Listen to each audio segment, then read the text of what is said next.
Hello and welcome. This is Paul Sandhu. So today I want to continue my series on the mystery of history. And as I mentioned in part one, that the Bible is the only complete book of history in the world. So this history that I present to you is from what I read in the Bible. Now, one word of caution I want to add here is that don't expect to hear any history when you go to church. Okay, now there's not much doctrine or prophecy or anything in the church, because the church was appropriated by the powers that be in this world, both human and non-human, going back almost to the times of the apostles, in 1900 years or so. So since then, there has not been much truth that has come out of the church. So if you have heard some biblical history from church sources or from other, non-believers even, that tell you that this is what the Bible says and that's what it says, then don't accept that, okay? Because the Bible is a very rich book and it has a complete history. It is the history that begins before the beginning of time and it goes into the eternal future. So whether one believes it or not, it is indeed a complete book of history. It records the origins of man, okay? And it also tells us about the destiny of man and of all creation, as a matter of fact. So again, I reiterate, whether one believes it or not, it is a complete book, okay? And the history that is found in the pages of the Bible, it is also confirmed by non-biblical sources, like, stories of mythology, for example, like Hindu mythology or Greek mythology. You will find this time being divided into ages. Generally, they also try and date it back to the beginning, as we understand the beginning of creation. But those stories are substantially different from the Bible, okay? Although they do attempt a complete history, we shall see that in most cases it is not logical, it doesn't really make sense, okay? So the point here is that what I'm sharing with you is what I have learned from the Bible, okay? If that bothers you, as it bothers some people when I mention the Bible, okay, then this video is not for you, okay? Or my whole series, or all the history videos that I have on my channel. I had an old channel that was terminated by YouTube back in February of this year in 2018. Illegally, I might add, because there was nothing on there that was anything that anyone should have found offensive. But it was the truth. And I suppose truth can be offensive at times to people. That's why they terminated it, because that is one thing which is not found in any great measure in this world, and that is the truth. So this history I believe to be true. I believe it is accurate. I believe it answers all the questions of our existence, of our purpose. That is the purpose of studying history. Real history is to understand what is the purpose of everything. And that is why I love this history, because it has answered all my questions. And I hope that what I share with you will also be of value and beneficial to you. Now, I do want to mention that history, in part one, I talked about the golden age. That history, God's creation, there is a creator and he has created everything. Yes, the Bible tells us, for thou hast created all things, and for thy pleasure they are and were created. So there is a purpose. The purpose is that the creator, like the creator of anything, for example, like if a person builds a house, he creates a house. It's created for his pleasure, for his enjoyment to use. And that's what we are as well. We have been created with this purpose. Okay, not to be abused, but to have a relationship with the Creator, which is a magnificent relationship of love and of understanding, of knowledge, of sharing, of caring, of giving. And you know what? It is this relationship that makes us complete and whole beings. And that is what I love history for, because in this history I have come to understand not only what happened, but why it happened, okay? So now we'll talk about the origins of these so-called gods, okay? Gods are found everywhere in this world, even today, not just the one God, but multiple gods, okay? Many of these creatures were human-like, in that they seem to have bodies, they could bleed, They could have relations with the opposite sex. They could produce offspring, which is, what people do in this time. Okay? They can get hurt. They can get killed. People can get killed.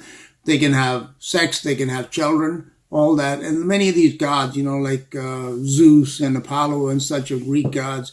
That's the activities that we read about in mythology. The Bible also acknowledges that there are gods. It tells their gods to be many. So the Bible is not telling us that there are no gods. It tells us there are. So what we have to understand is if it is in the Bible and it is telling us who are these gods and where do they come from. Now the common story that is told in religion and church circles, okay, as I told you, church is just as part of the Matrix. You remember that line in the Matrix movie where what's that guy's, I forget his name, Neo, the Morpheus character played by Lawrence Fishburne, he says to Neo, that the Matrix is everywhere. And he says, when you go to church.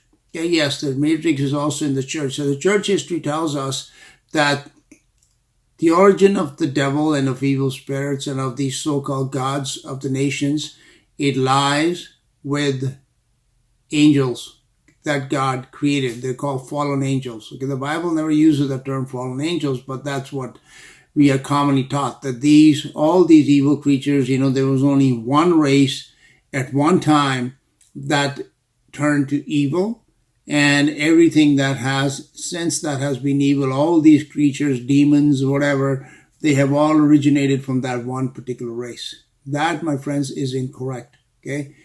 There have been ages of time in which different creatures, both angelic and humans that came before Adam and Eve, they turned to evil, and it is they who built the ancient worlds, about whose ruins, some of whose rich ruins we can see unto this very day. And they built these ancient worlds, and they are the ones that declared themselves to be the gods, and they were essentially tyrants. Okay, they tyrannized the populations because they had superior technology and they had perhaps enhanced themselves genetically. And that is where these gods came from. They were not fallen angels. The fallen angel story is quite different in the Bible than what people keep telling you, okay? But they were these so-called sons of God who are humans. In Genesis chapter 1, verse 1, we can read, in the beginning God created the heaven and the earth. He created the celestial sphere. I shouldn't say sphere because it's probably not a sphere. It is just a celestial plane, which is the heaven. And he created celestial beings, which are angels. These are called morning stars in Job 38, when the morning stars sang together. Okay, these are angelic beings. And then he created the earth. The earth is symbolic of flesh and blood, of corporeal creatures. So he created celestial beings, but he also created terrestrial beings. These terrestrial beings that were created even before the earth was created are called sons of God in the Bible. And no matter how many times you have heard the story that these sons of God are fallen angels, that these angels came and had, relations with women in Genesis and they produced these hybrids and Nephilim and all that, none of that is true biblically. Okay? There are many sources that tell you that, but I'm telling you what the Bible teaches. These sons of God were human. And these gods like Zeus and Rama and Krishna and Vishnu and Shiva and Thor and Apollos and Neptune and Poseidon and, any other number of gods, they were of this race, of these pre-Adamic humans. That's where they came from. Now I'm going to show you the biblical evidence that this is who they were. They were on this earth before we are the race of Adam, before we ever set foot on this earth. And they had built magnificent, very highly advanced technological worlds in which they had a lot of stuff happen, in which they eventually turned to some mad scientist type genetic experimentation where they created hybrids. Like a lot of the gods that people worship, even to this very day. If you go to India, for example, or in Thailand and all these other places, you will see these temples which have idols, which have paintings, which have pictures, which have statues of these strange creatures with different body parts from different beasts and humans and all kinds of stuff that you read in mythology that you might see in Greek mythology, for example, okay? Like Hanuman, for example, the god of the Hindus, he's got an elephant. Not Hanuman, I'm sorry, Ganesha. Okay, he has a head of an elephant and the body of a human. Hanuman, on the other hand, has the head of a monkey and the body of a human. All these kind of things, they are to be found in our world even to this very day. These creatures were not created in the time of Noah by the race of Adam. These were done a long time before Adam and Eve ever set foot on this earth. Okay? And that is the ages with which we are concerned, the ages of that history, which is at the very least alluded to in the Bible, and it has some very strong evidence to prove that these worlds did exist, that this process of the birth of evil and the growth of evil and the maturing of evil and to coming to full adulthood of evil, which is the darkness, creation began in light, but darkness started to creep in. Like that movie, I don't know if you've seen it, The Never-Ending Story, in which they had this ever-encroaching darkness. And that's how it happened. It happened over a very long period of time, possibly over millions of years, if not more, because that is how it needed to happen. God had a plan and a purpose in this. But the story of evil creatures, of evil gods, of evil beasts, of dragons, that is not to be found in the Game of Thrones. It is to be found in the Bible, and that's the story that I tell you. It is more fantastic than any fantasy like the Lord of the Rings. The Tolkien story, although he claimed, because he was a Jesuit, a Catholic Jesuit, and he had this story. He told you it comes from like Norse mythology or from Celtic mythology and stuff like that. No, sir. Yes, there may have been elements in it from that. But the foundation of the story, especially as told in the Silmarillion, is from the Bible. Okay, Melkor was an angelic being. The Ainur, they are angels. And he tells the story of this Melkor, whose story we read in Ezekiel 28. So Tolkien's story is from the pages of the Bible. Okay, so this story in the Bible is more fantastic than any fantasy. It is far more technologically advanced than any sci-fi movie like Star Wars. Star Wars, the Palpatine, Senator Palpatine, that is another story that is from the Bible. It is again the story of this creature who introduced certain things in it. People don't know that the real story of Star Wars is based that these so-called Star. First of all, you got to ask the question: why was it named Star Wars? Okay, and I will tell you later on in the presentation why. Okay, but why? I mean, the story that you read, all the movies, they take place on these so-called planets, terrestrial bodies, not on stars. So why was it called Star Wars? Okay, but Star Wars, the story of Star Wars is that it began as trade wars involving money and corporations and banking. That is, you can go and read the story of Star Wars, and that is how, it's not found in the movies much, but that is how it began. And this is also in the Bible, that the origins of money, of banking, of corporations, of buying and selling, of trading, it began back then, not now. Even today's corporations, which use very, very occult and evil symbols, they're not controlled by humans. There are some very non-human powers that control them. And all those stories are found in the pages of the Bible. That's what I'm telling you here. And again, those who are bothered by the mention of the word Bible, they don't have to stop watching it, man. Why waste your time? Go watch something else. It's probably Sunday today, probably some football game is on or something, So, but those people who are really interested, who want to know, then this video is for you. So in today's video, I want to share the story of, from a Greek mythology perspective, and compare it to what we read in the Bible. And that will be the story of the Titans and that of the Olympians. One of the very interesting, this is when I said, that when they just lump in biblical history, when people just teach you that everything, all the evil spirits are fallen angels, not the case. As, for example, you can read in mythology that there were different generations of God. The Titans came first, and then later on came the Olympians. And this is not to say that everything you're going to read in mythology is true. It is based on true events, but there is no truth in it, because ultimately the purpose of all information in this world, if it does not come from the pages of the Bible, especially the King James Bible, it is to mislead you. And that's what, mythologies do. They take us down like dead-end paths to which does not lead us to any kind of truth at all. But what we read about these events, we can piece together certain things. And if it can be supported by the Bible, then we can, draw certain conclusions from it. So yes, so this is why ages of time are associated with different characters. In the Bible, there are three main characters when it comes to the story of evil.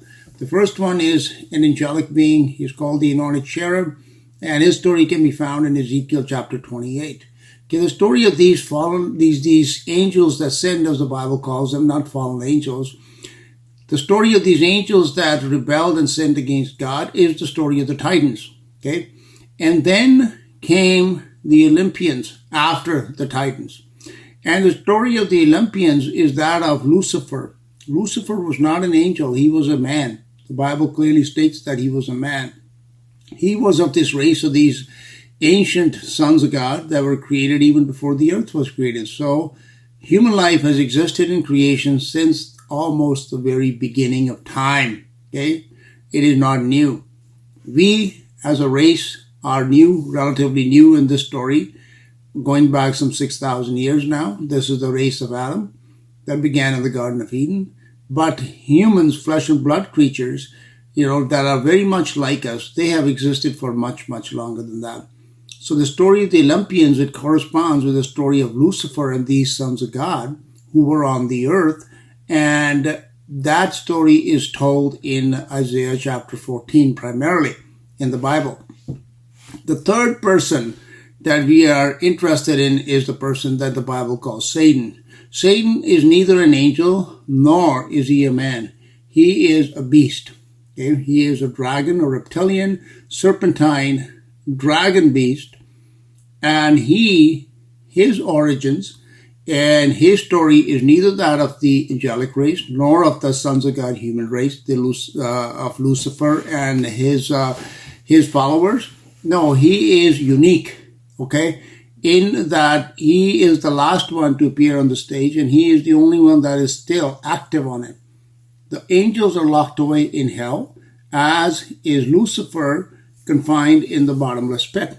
Okay, but Satan is still free to roam around, and as the Bible tells us, the devil walketh about as a roaring lion, seeking whom he may devour. Okay, and when he appeared before God in the book of Job, the devil said, where God asked him, where are you coming from? And he said, from walking up and, walking to and fro in the earth and up and down in him.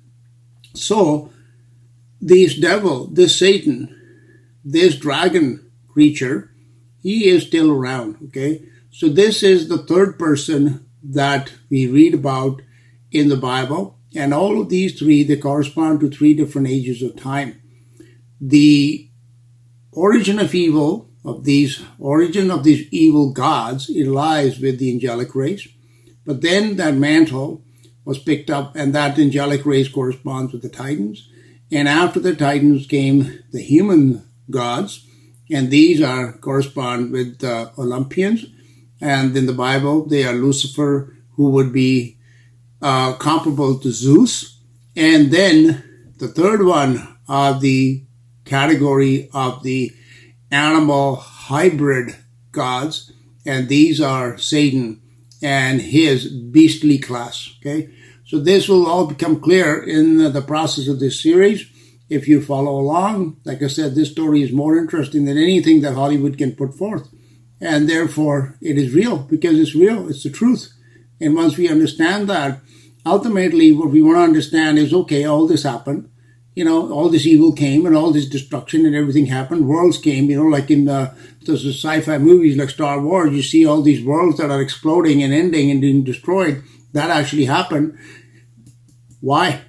Why would an omnipotent God, who he claims he is good, absolutely good, why would he allow all this to happen? And that is the ultimate answer that we want to seek, because in understanding that, we will understand our own existence. And, the questions to our mortality, the question to Why do we get sick and grow old and die? Why is there so much evil and misery and pain in this world? All those questions are, the answers are to be found once we begin to understand that, everything that happened, it served a purpose for the one God who is the creator of all things. And even though all these other gods exist and have existed, they are creatures, they are not the creator. History of creation is very voluminous. It is not possible to cover it all in just one video, so this is going to be a series. And since I don't always have the time to cover as much detail as I would like to, I'm just going to keep posting it as and when I find time. So today I won't have time to get into the real story of the Titans and the Olympians, but I do want to introduce the idea that mythologies, such as Greek mythology or Hindu mythology or Norse mythology, and even like some fictional works, such as that of, especially that of J.R.R. Tolkien, who was most famous for his series, for his trilogy, The Lord of the Rings. Okay, he is the author of The Lord of the Rings. So he has developed a history of creation which is, of course, not entirely the truth, but it has a great deal of elements of truth, which again find their genesis in the Bible. Okay, so today I just want to play a little clip. It is on its YouTube channel titled The Exploring Series, and this clip deals with a character that was originally created by J.R.R. Tolkien called Melkor or Morgoth. Morgoth means Dark Lord. So in Tolkien stories, this Morgoth was the very first Dark Lord who is the originator of evil and darkness. Okay, he is comparable to the anointed cherub of the Bible, whose story we read in Ezekiel 28. This anointed cherub was an angelic being. So was this Morgoth, who did not begin as an evil being, but later turned to darkness and evil. This is exactly what happened to the anointed cherub, whose story we read, in which God said that, thou was perfect in thy ways, till iniquity was found in thee.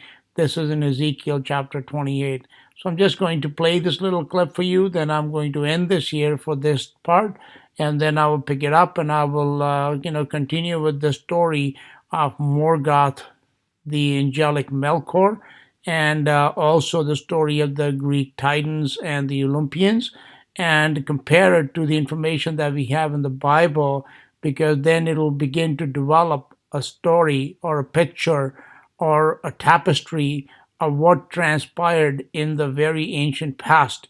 Okay, one of the reasons we study history is to understand that the world that we live in, how it came to be, and what is the purpose of our own existence. And the way the world is today, one of the main things that drives it is commerce, money, banking, etc. Now, one thing you will find is that nowhere outside of the Bible do we read the history of the origins of money. Okay, this is interesting because that's why I said the mythologies and fictional stories such as that of the Lord of the Rings, or the story of the Silmarillion, which is the story of by Tolkien, which predates the Lord of the Rings, that they don't talk about this. That is why these stories are not really the truth, because they leave out the most important and essential element in it of evil, which the Bible tells us is the love of money. And that story is only found in the pages of the Bible. This is why when I tell you that the real and complete story is only in the Bible, you have not known it. Even if you have gone to church for 40 years, you will not have heard this story. So if you stick to it, you are going to learn both mythology and stories. You are going to learn more about Tolkien, even if you have read The Lord of the Rings and some of his other works. And ultimately, you will learn the history from the pages of the Bible. And ultimately, it'll tell you who we are, why we are here, and what is the purpose of all creation and of our existence. History has occurred over ages of time. These ages of time, there were different characters, different dark lords, let's say, who played a role, first of all, in the birth of evil, and then in its maturing and its coming to full age.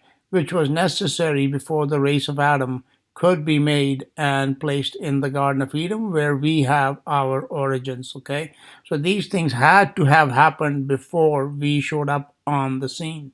So this is the story of those dark lords. Okay, the anointed cherub, Lucifer, and of Satan and his dragon race.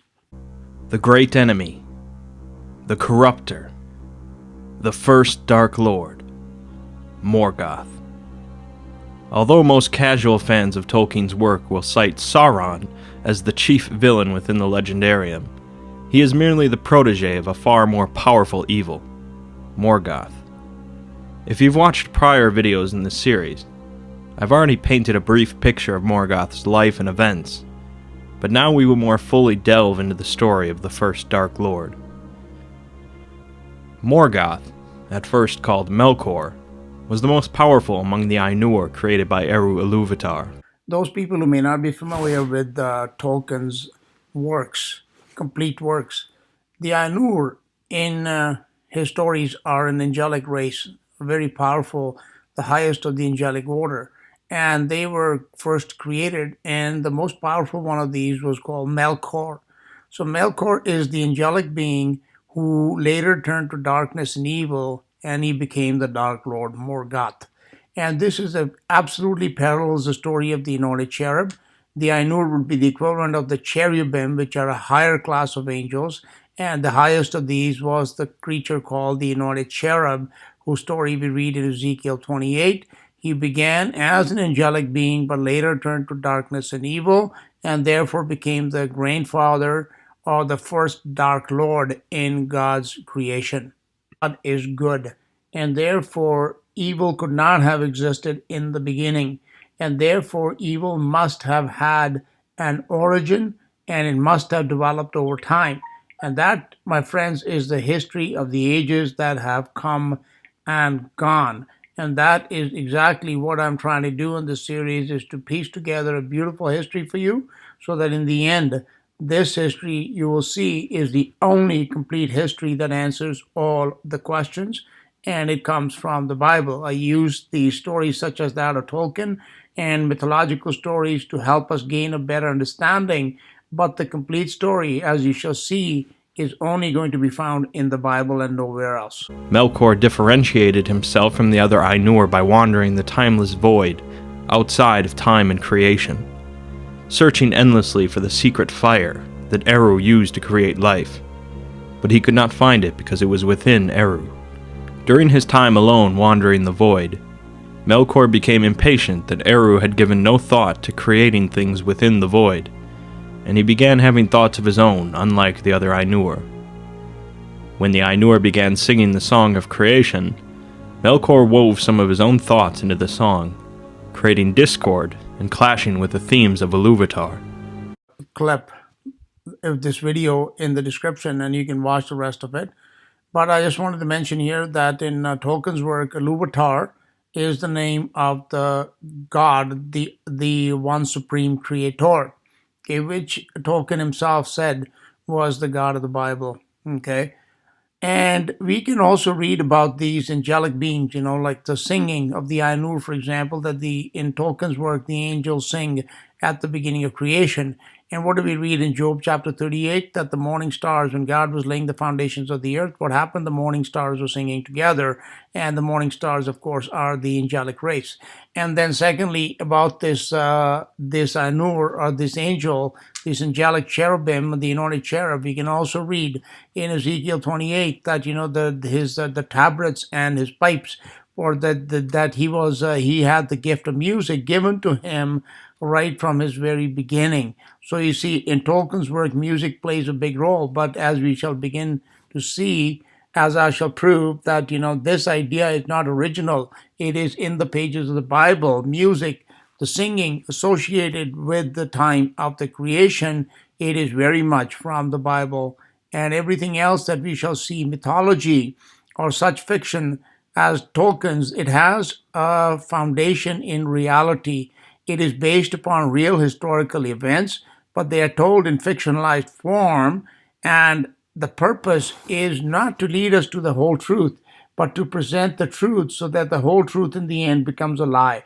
That is the purpose of these stories of mythology. Mythology is history told by Satan, and Satan being the father of lies, of course, he is going to mix it in with his lies so we can never arrive at the truth.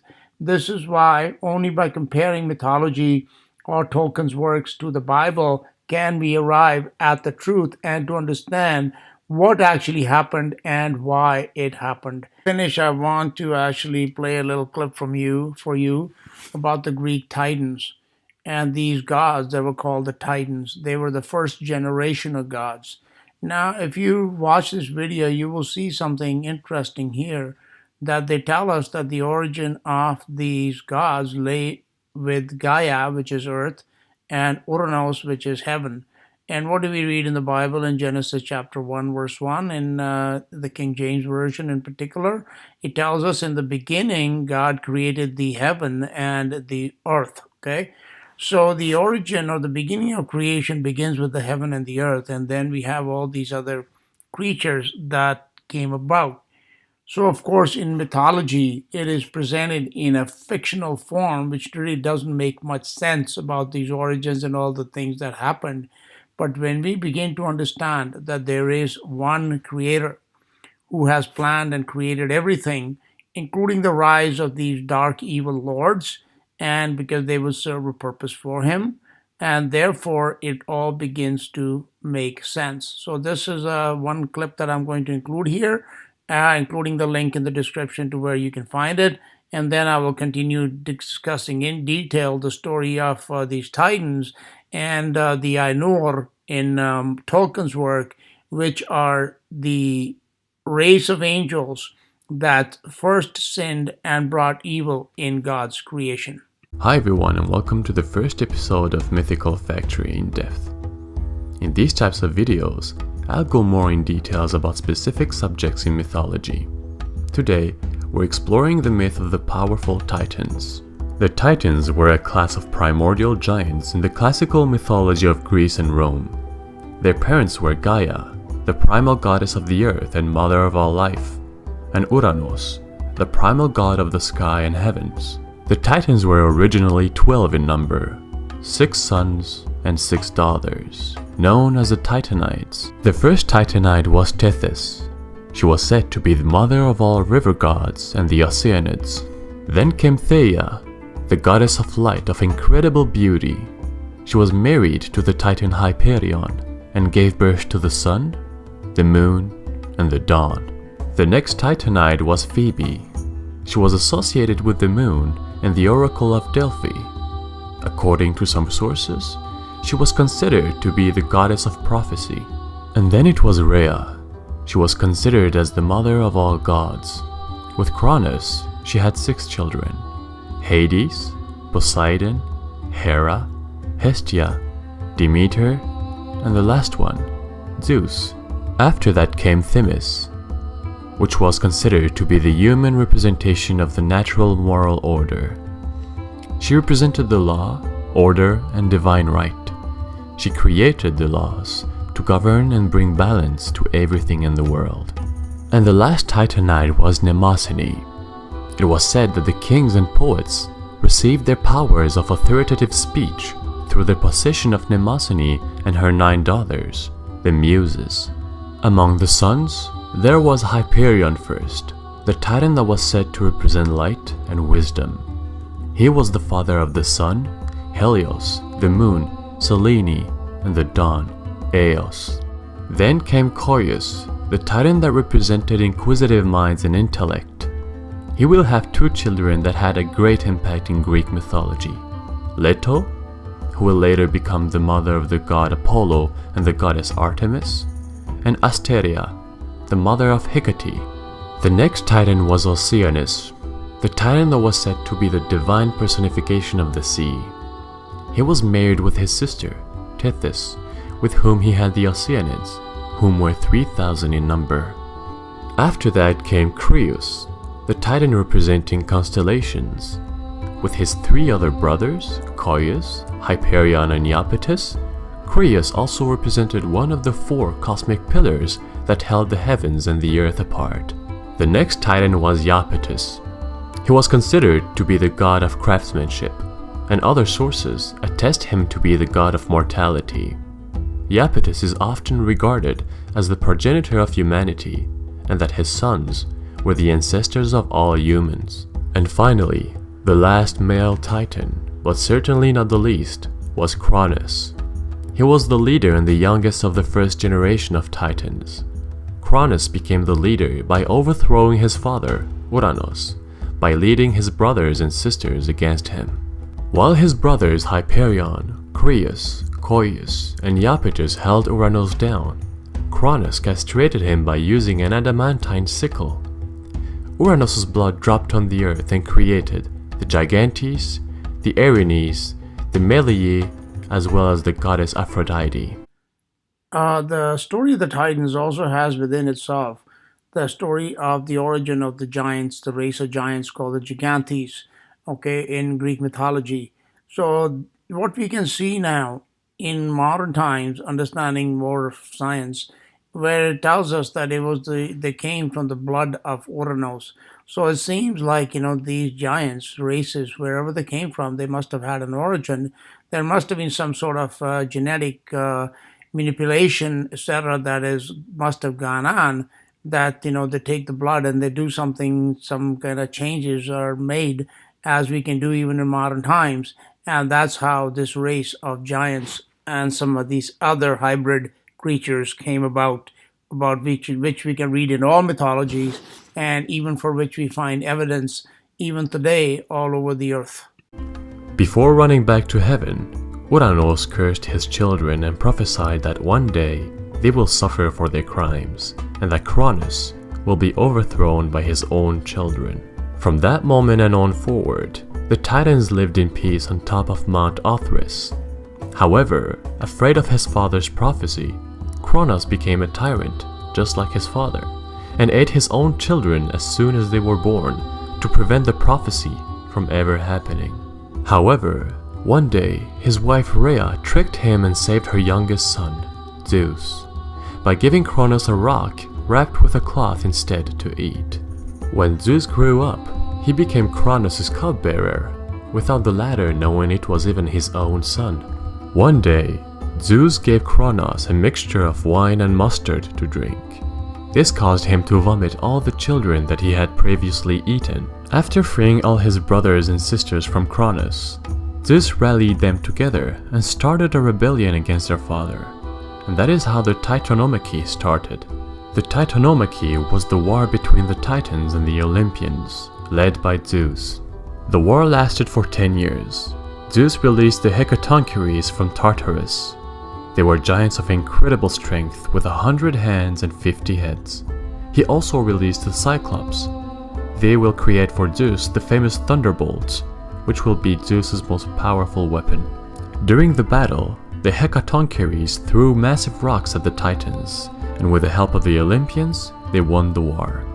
That was the end of Cronus, and most Titans as well, as they were sent to Tartarus, the deepest part of the underworld. After the war, Zeus, Hades, and Poseidon drew straws to decide what universe they will rule. Zeus won and ruled over the sky. Poseidon ruled over the sea, and Hades, who lost, ruled over the underworld, and thus started a new era. So that concludes the first episode of the in-depth series. Thank you everyone for watching, and hopefully you enjoyed it. If you have any feedback, leave a comment below, and don't forget to subscribe for more mythology content. Thank you again for watching, and see you next time. Finally, before I go, in both Tolkien's Legendarium as well as in various mythologies from around the world, there is a lot of magic that is found in these stories. But now, in the light of modern science, we can understand that this is nothing, magic is nothing more than technology. For example, Zeus's thunderbolts or Thor's hammer and such other weapons, they are found in our world even today. When we have these modern directed energy weapons, even like modern explosives, etc., it's easy to understand that these creatures, whoever they were, they possess some very powerful and superior technologies about which we can read in many, many works of mythology, such as the Mahabharata in Hindu mythology. Okay, so these are not just stories; they are real events and real records of events that actually happened. But it is our job to find out what is the reality in them and what has been embellished and added to so as to mislead and misguide us. Thank you for listening. This is Paul Sandhu.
each other. We will work side by side.